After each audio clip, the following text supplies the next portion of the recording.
Hace unos días fui con Loles al hospital para hacer su revisión de embarazo. Ya lleva 8 meses. 8 meses, ¿no? Casi 8 meses, más o menos. Así que falta poquito. Y cuando ingresamos al lobby del hospital, nos salió al encuentro una enfermera con una pistola, no de las que disparan balas, sino de las que miden la temperatura. Nos apuntó a la frente y nos midió. Dentro de la misma semana fui a la peluquería. Mi peluquera me recibió de la misma forma, con una pistolita, me apuntó a la frente, me midió, me dejó entrar. Y en esos mismos días fuimos a la escuela, llevamos a Keila, y siguieron el mismo procedimiento. Cuando iba a entrar, le apuntaron con la pistolita en la frente, le midieron y la dejaron entrar. Al punto tal que yo empecé a observar a las demás personas y ya casi iban directamente, ¿no?, con la cabecita, poniéndolas como ovejas al matadero para recibir la medición de la temperatura. Y es lo que llamamos, o lo que llaman más bien, la nueva normalidad en la que estamos viviendo. Y no es que uno tenga algo en contra de que se mida la temperatura corporal o se tomen determinadas precauciones, pero hubo algo que empezó a inquietarme un poquito. Y no soy el tipo de persona apocalíptica, pero puedo ver algunos indicadores que me muestran que hay cosas dentro de esta nueva normalidad que están condicionando nuestra conducta. Los especialistas en el comportamiento humano le llaman proceso de habituación. Es decir, por ejemplo, si usted está en un lugar y de pronto escucha un ruido, inmediatamente mira alrededor para ver qué es ese ruido. Pero si usted lo está escuchando constantemente, todo el tiempo, las 24 horas, los 7 días a la semana, eventualmente usted ya no reconoce ese ruido. Y ya le parece parte de la normalidad de lo que está viviendo. De hecho, la palabra normalidad significa formar a una norma, a un molde.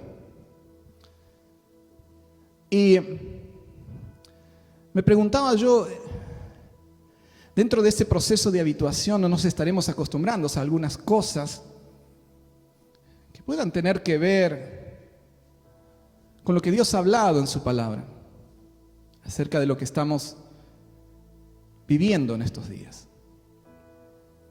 Solo para poner un ejemplo, ustedes sabrán que la Biblia habla que la marca del anticristo estará en la frente y en la muñeca. Y aunque sea o no en esta generación, pero estoy viendo que de alguna manera nos estamos acostumbrando a que puedan checarnos y admitirnos o no, de acuerdo al resultado que dé ese procedimiento. Pablo, hablando a Timoteo, en el último escrito que tenemos acerca de este gran apóstol de Dios que pisó la tierra, él escribe a su hijo, no biológico, pero sí su hijo espiritual. Amaba mucho a Timoteo. Y las últimas palabras que tenemos registradas en la Biblia están dirigidas a este joven pastor de la iglesia de Éfeso. Y en el capítulo 3, en el verso 1, este apóstol anciano le dice: Timoteo,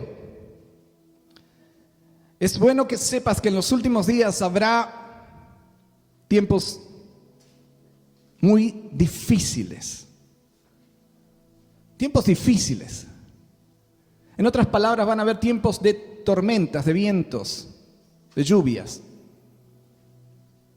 Y eso llevaba a mi mente a unas palabras declaradas por el Señor Jesucristo cuando dijo: hay 2 formas de construir tu casa o tu vida, y una es sobre arena y la otra es sobre roca. Si tu fundamento está sobre la roca, cuando vengan las tormentas, los vientos, los tiempos difíciles, va a permanecer. Pero si tu fundamento está sobre la arena, simplemente va a ser llevada por esos vientos, por esa tormenta. Y creo que hoy en día está un poco en juego cuál es nuestro fundamento. Creo que necesitamos, como hijos de Dios, fortalecer nuestra fe. Nuestra fe es el fundamento que nosotros tenemos en nuestra casa. La palabra de Dios es esa roca, Jesucristo mismo es esa roca. Por lo tanto, en medio de una invasión tan grande de voces, de imágenes, de noticias, usted y yo debemos nutrirnos, alimentarnos más que nunca de la palabra de Dios. Como decíamos en otra oportunidad, es interesante que cuando se habla acerca de la pandemia, se habla más de lo que ocasiona la pandemia y quizás de la ayuda externa que podamos recibir a través de una vacuna. Y no es que uno esté a favor o en contra, no voy a tomar hoy una posición en cuanto a eso, pero no se habla tanto de cómo fortalecer la parte interna, tanto tu sistema inmunológico, corporal, cómo alimentarte bien, cómo tener una vida sana, pero mucho menos se habla acerca de cómo fortalecer tu espíritu, cómo fortalecer tu fe en un mundo donde parece que hay tanto caos, donde hay tantas tormentas, donde hay tantos vientos. Y uno de los objetivos que más se está atacando hoy en día es justamente la fe en la palabra de Dios. Podemos ver en las noticias que hablan de que según la Organización Mundial de la Salud, 172 países han firmado un acuerdo para trabajar en conjunto con respecto al coronavirus y la implantación de la vacuna. Es difícil encontrar semejante acuerdo en el mundo, donde parece que cada país tira para su lado. Hoy encontramos un hecho inaudito. 172 países están de acuerdo en algo. Cuando vemos los medios de comunicación, recibimos muchas noticias. Sin embargo, ¿saben que la mayor parte de todos los medios que tenemos, de todas las noticias que recibimos, de todas las películas que vemos, de todas las novelas, de todas las redes sociales, están controladas solo por 6 grandes corporaciones? Hace unos cuantos años atrás, en la década de los 80, había más de 60 corporaciones en los Estados Unidos que controlaban los medios de difusión, lo cual le daba cierta pluralidad, multiplicidad de opiniones. Hoy en día parece que en la era de la libertad de expresión hay unos pocos que realmente controlan qué es lo que se ve y cómo se ve. Y me sorprendió mucho porque de esas 5 grandes corporaciones, de esas 6 grandes corporaciones, 5 tienen una inclinación, una visión más bien liberal sobre el mundo, y hay uno solo que tiene una visión más conservadora, lo cual habla de cierto desbalance.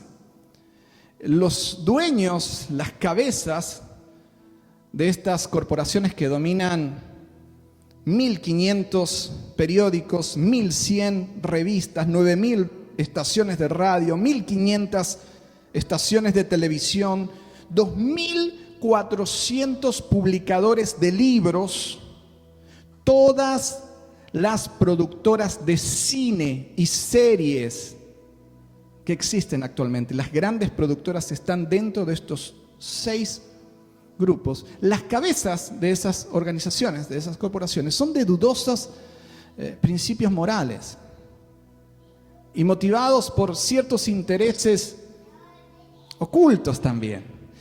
¿Se acuerda cuando uno era niño? Todos los que son alrededor de 30 años como yo, para arriba, uno miraba el noticiero o las noticias, ¿no? Generalmente en español, si uno se ha criado en una tierra de habla hispana. Y uno ya reconocía al presentador. ¿Se acuerdan? El presentador que contaba las noticias, y en cierto modo uno confiaba en ese presentador, ¿no? La persona tenía como ese acceso a nuestro hogar, era como parte de la familia, y todas las noches uno escuchaba las noticias que él hablaba y uno decía, era una persona que se veía veraz, ¿no? Hoy en día los medios de comunicación no tienen nada que ver con esa confianza que teníamos cuando éramos chicos. Lo que nosotros recibimos a través de nuestra pantalla está cuidadosamente filtrado y orientado hacia intereses de poder, intereses políticos, intereses sociales, inclusive motivados por una forma específica de ver el mundo, de ver la fe, de ver la orientación sexual, de ver el concepto de matrimonio, de ver el origen del hombre, de ver la vida en general. Ellos dominan también nuestras redes sociales. Compañías enormes como Google y Apple, que son grandes rivales, curiosamente se han asociado para poder desarrollar un plan de rastreo de personas que tienen COVID. De tal modo que usted con una aplicación puede saber si hay alguien que tiene COVID en la calle, donde está caminando. Hay cierta orientación al control, a la información. Las redes sociales hoy han globalizado el mundo como nunca antes. Y es, por un lado es lindo, ¿no? Uno puede comunicarse con los familiares que están del otro lado, charlar con ellos, pero al mismo tiempo se ha producido cierta dependencia adictiva de las redes sociales, lo cual nos hace casi dependientes de ese aparatito, que hace unos cuantos años atrás no sabíamos ni lo que era. Pero hoy parece que no podemos salir ni entrar sin eso. ¿Sabe usted también de que esos aparatitos tienen un localizador geográfico donde uno puede saber exactamente dónde está usted? A dónde compra, qué es lo que compra, qué es lo que hace.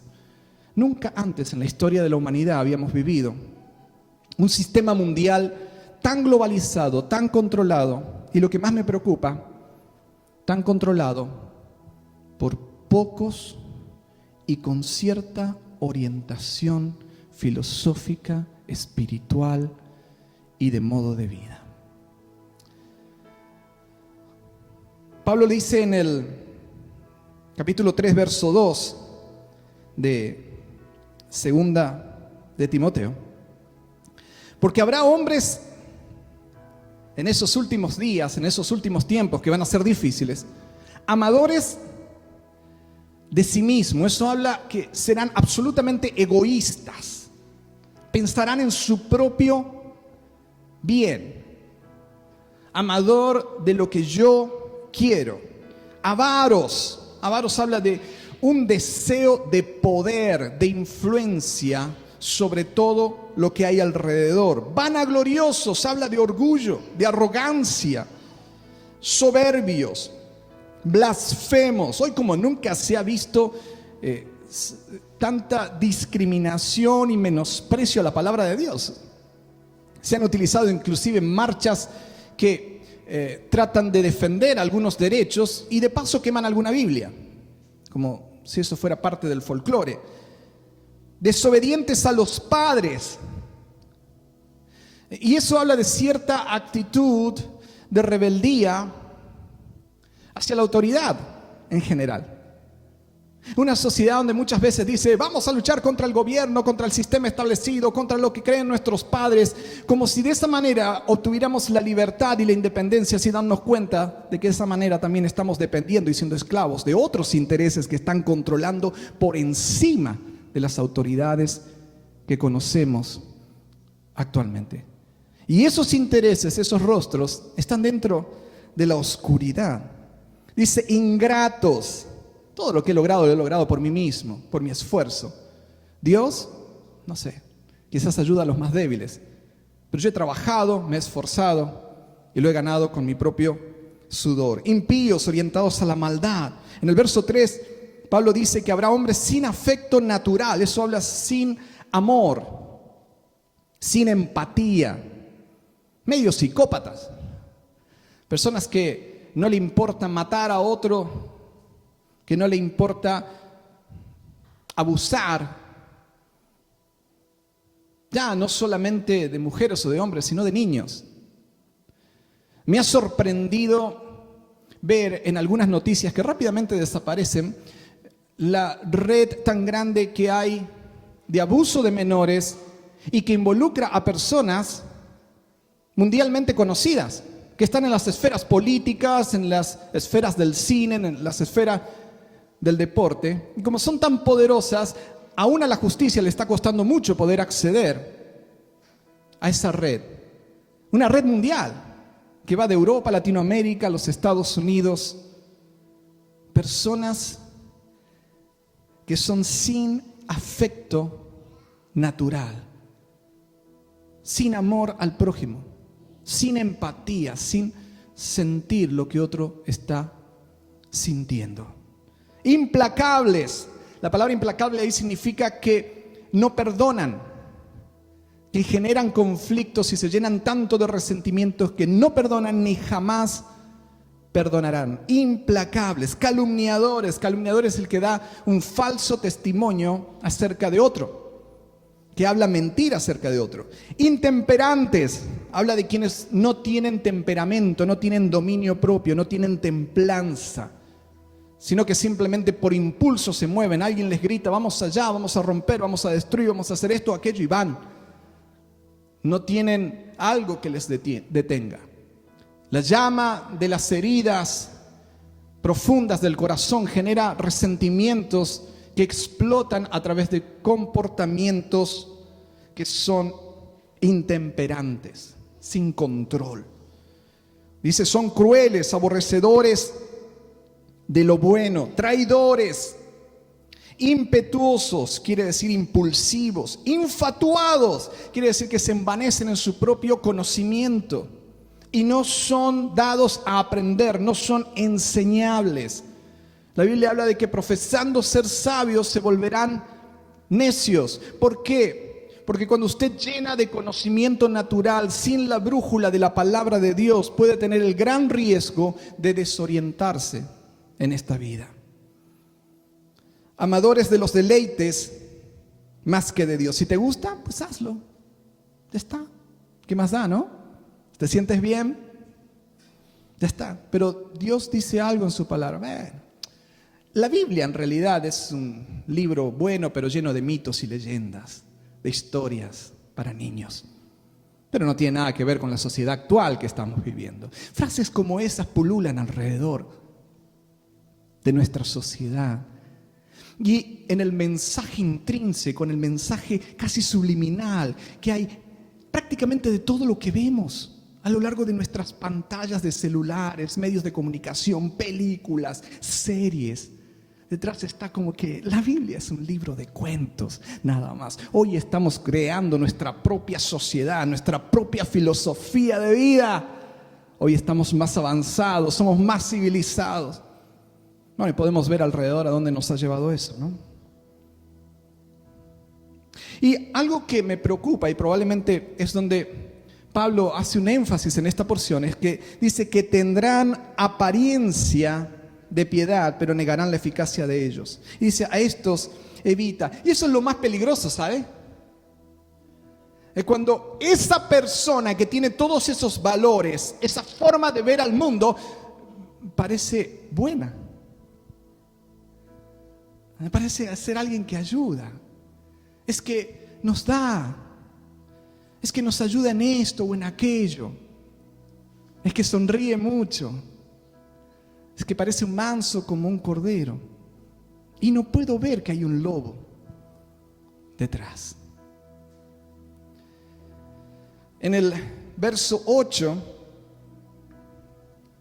de 2 de Timoteo, Pablo dice, y de la manera que Janes y Jambres resistieron a Moisés, así también estos resisten a la verdad, hombres corruptos de entendimientos, réprobos en cuanto a la fe. ¿Saben que Janes y Jambres, aunque la Biblia no menciona los nombres de ellos en el libro de Éxodo, pero estos fueron los brujos que confrontaron a Moisés? Cuando Moisés se presentó delante de Faraón, dice la Biblia que él tiró la vara y la vara se convirtió en una serpiente. ¿Recuerdan el hecho? Pues Faraón llamó a estos dos y les dijo, haz lo mismo, hagan lo mismo.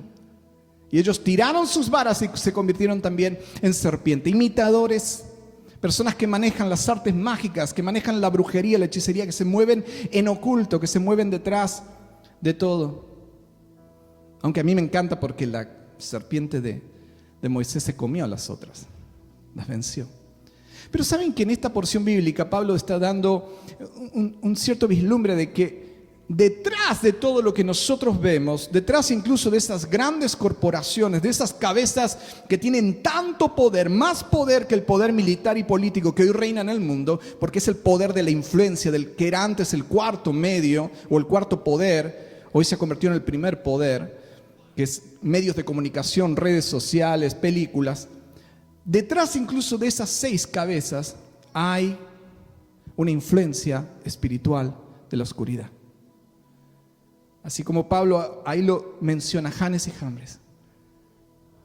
Hay un plan coordinado de parte del enemigo para atacar la fe. Coordinado, digo, porque reúne gente de todos los puntos del mundo y lo ataca a través de lo que nosotros vemos, de la ventana que vemos, que son los medios.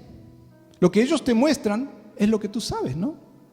Si ellos ponen la cámara donde hay fuego y no ponen la cámara donde hay agua, tú vas a pensar que solamente hay fuego. ¿Verdad que sí? Entonces, donde ellos ponen el objetivo, es lo que nosotros vemos. El cristal que ellos te muestran, si te ponen un cristal azul, tú dices, el mundo es de color azul.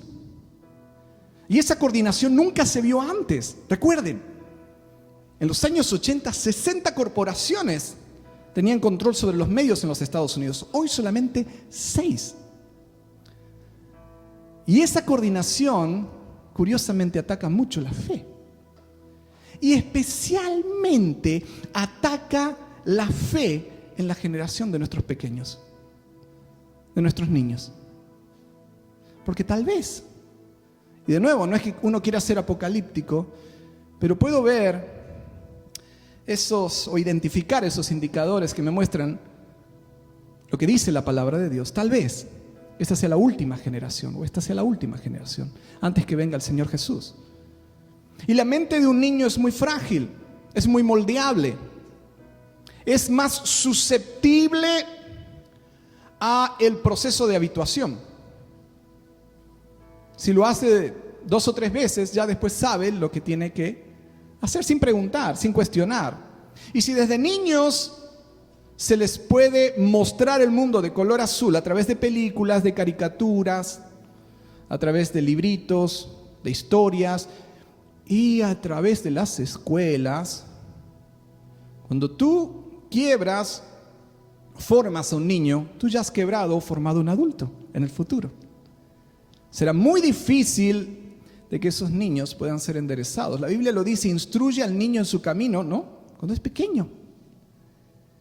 Y aun cuando fuere viejo no se apartará de él. Por eso es tan importante esa siguiente generación. Esa generación de nuestros pequeños, la cual está bajo ataque más que nunca en estos tiempos. Y usted y yo tenemos la responsabilidad de poder fortalecer, enseñar, instruir, ayudar a que ellos conozcan la verdad, de tal forma que cuando vean la mentira, la puedan identificar rápidamente. Porque esto no se trata de que uno tiene que taparse los ojos y taparse los oídos y meterse en un rincón, en un búnker y decir, no escucho nada, no veo nada. Se trata de fortalecer nuestro corazón, nuestro espíritu con la verdad. Es decir, poder encender lo más que podamos la luz para darnos cuenta qué es lo que está escondido. Porque solamente la luz es lo que puede exhibir lo que está oculto. Por eso necesitamos tanto la palabra de Dios. De hecho, vamos a estar comenzando una serie donde vamos a estar hablando mucho de nuestros fundamentos, mucho acerca de nuestra fe y de cómo sistemáticamente, se van a quedar sorprendidos, de cómo sistemáticamente a lo largo de los últimos años se ha estado tratando de socavar, de quebrar el fundamento más fuerte que nosotros podríamos tener, que es la roca en Cristo. Y si le quitas ese fundamento, la persona está a merced de los vientos que soplen, de las tormentas que pueda haber. Y estamos en tiempos de tormentas.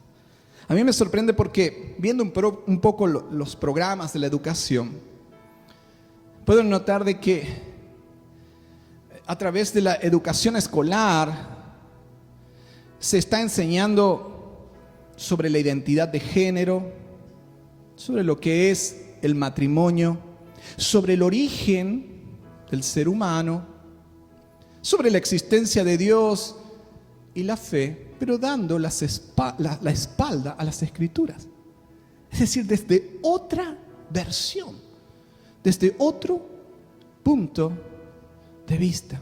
De nuevo, es nuestra responsabilidad como papás poder fortalecer, enseñar, instruir a esa siguiente generación en el fundamento que es Cristo, porque créanme, está y estará bajo ataque.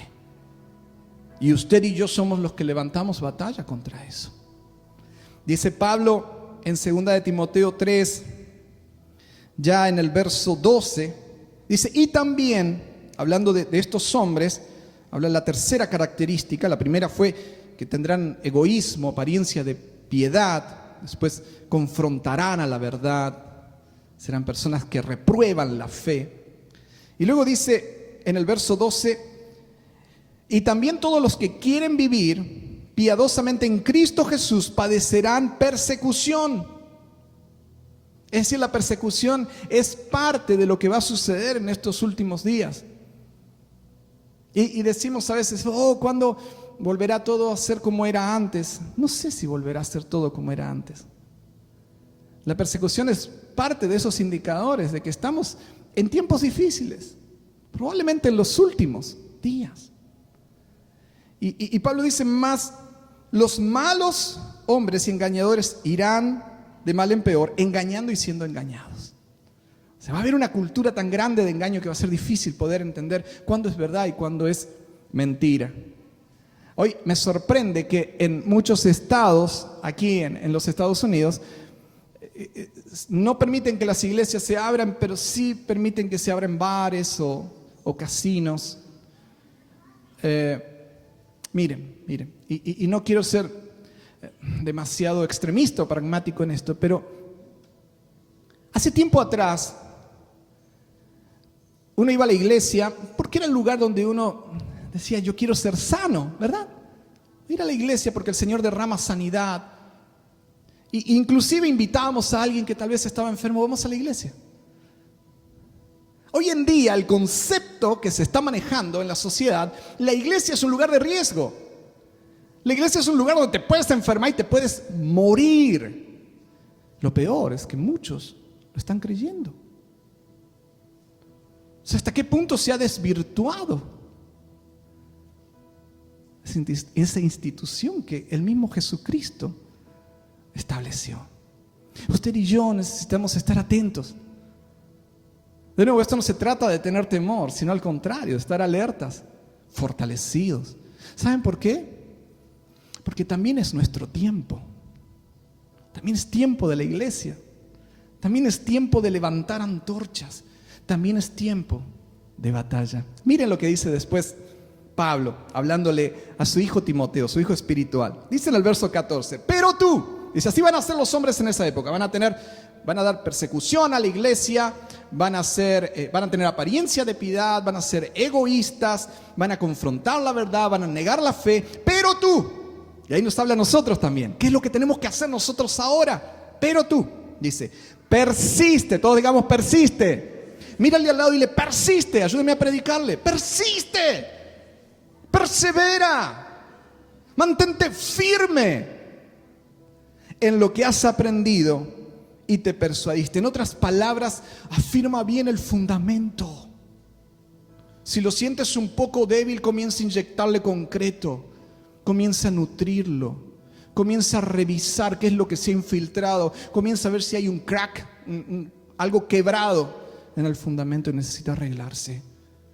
Él dice, persiste en lo que has aprendido y te persuadiste, sabiendo de quién has aprendido y que desde la niñez has sabido las sagradas escrituras. Todos digamos sagradas escrituras. Y me encanta, porque el apóstol Pablo ahora empieza a profundizar.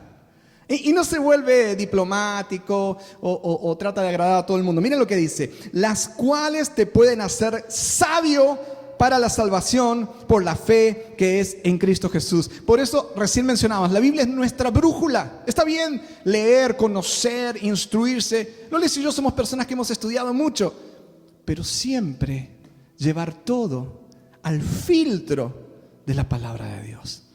Lo que quiero motivarle a usted es que nosotros como hijos de Dios pensemos, observemos, analicemos, examinemos todo y retengamos solamente lo que es bueno. Solamente lo que es bueno. ¿Cómo hacemos eso? Conociendo más la palabra. Entonces ponemos el colador, ¿no? ¿Saben lo que es el colador? Cuando uno va a colar frutas o los espaguetis o lo que sea, lo pasa por el colador para que se quede una cosa y otra pase. De lo mismo tenemos que hacer con la palabra de Dios, un colador que filtre lo que estamos recibiendo. Y miren lo que dice en el verso 16: toda la escritura es inspirada, todos digamos inspirada por Dios y útil para enseñar, para redarguir, para corregir, para instruir en justicia. Él está hablando de algo. La Biblia es la palabra de Dios. No es el libro que escribió alguien que un día estaba aburrido. La Biblia es inspirada, exhalada por Dios. Es la palabra de Dios viviente. Es real. Hoy en día eso es muy polémico. Dos cosas son polémicas hoy en día en esta sociedad. Una, decir que la palabra, que la Biblia es inspirada por Dios totalmente, toda la escritura es inspirada por Dios, y la otra es mencionar a Jesús. Habla con alguien y dile: mira, hay que creer en Dios, Dios esto, Dios aquello. Y bueno, la persona tiene por ahí su conceptito de que Dios es un árbol grande de la vida, o es un muñequito que conoció por acá, o Dios es muchos que tienen un poder sobre el cosmos. Pero cuando tú mencionas Jesús, estás identificando quién es tu Señor. Y ahí es donde la cosa se pone complicada. A mí me pasó esta semana. Empezando a hablar Dios esto, Dios aquello, estábamos en conexión. Cuando mencioné Jesús, ya vi la incomodidad del otro lado. Aquel carpintero que caminó sobre esta tierra también fue, es y será el Hijo de Dios. Y es Dios. Y pronto vendrá por nosotros. Jesucristo es nuestro Señor. Y lo que dice la palabra es Cristo mismo. La palabra es, dice ahí, la que nos enseña. Está bien aprender muchas cosas, pero que sea la palabra la primera que te enseñe. Que sea la palabra la primera que te instruya. Y dice ahí que es la que te redarguye. ¿Sabes lo que significa redarguir? Algo que te convence. Es decir, que te muestra: esto no está bien. Esa actitud que tienes tiene un poco de rencor, resentimiento. Me parece que hay algo de envidia ahí. No, Señor, pero no. La palabra te convence con amor. Pero la palabra es radical. Es frío, caliente, blanco o negro. No hay términos medios. La palabra te redarguye. Y dice también te corrige. ¿Sabes lo que significa eso? Que te restaura. No solo te convence de lo que está mal, sino que la palabra comienza un proceso de transformación en tu vida. Te instruye en justicia, te ayuda a crecer en el carácter de Jesucristo. La palabra te muestra quién es Jesús. La palabra te transforma al carácter de Jesús. Por eso aquí hablamos de intimidad y hablamos de identidad. Porque cuando tú tienes comunión, intimidad con Dios, con su palabra, tu identidad comienza a ser transformada y ya no eres lo que otro más dice, ni temes lo que otro más teme, sino tu vida vuelve al fundamento, a la roca. Tú eres lo que Dios dice que eres, y tú temes solo al Señor. Tú amas a Él con todas sus fuerzas. Y Él es tu escudo. Y Él es tu protección. Y Él te llama en estos tiempos difíciles a usar las armas poderosas en Dios. La palabra es una espada de luz. La palabra es la que vence al enemigo. Jesús la utilizó contra Satanás. No se puso a negociar con él. No le habló de otras filosofías ni de los pensamientos de los eruditos de su época. Le habló la firme palabra de Dios. Sencilla, llana. Es poderosa todavía para transformarte a ti, pero para presentar batalla en medio del mundo que estamos viviendo. Usted y yo debemos volver más que nunca a ese fundamento para que los vientos no nos lleven. Usted y yo debemos cuidar la siguiente generación que estará bajo ataque. Pero ¿sabe qué? No desde el temor. No somos pequeñas llamitas. No somos esta pequeña luz que yo haré brillar. Somos hijos del Padre de las luces. Somos hijos de aquel que dijo: la luz prevalece contra las tinieblas. Somos poderosos en Dios. Tenemos armas que el enemigo teme. Tiene terror de que usted agarre esta espada y le diga: a ver, ¿dónde estás? Te voy a enfrentar. Porque creo lo que dice aquí. No, pero mira, enciende el canal. Mira lo que está explicando aquel. No. Primero tengo la espada en mi mano y yo la enciendo, y esa luz va a ahuyentar toda oscuridad de temor, de rechazo, de inseguridad, de desconfianza, de conflicto, incluso de complejos, de lo que me han hecho creer. Yo soy hijo de Dios porque Él lo dice. Póngase de pie donde usted está.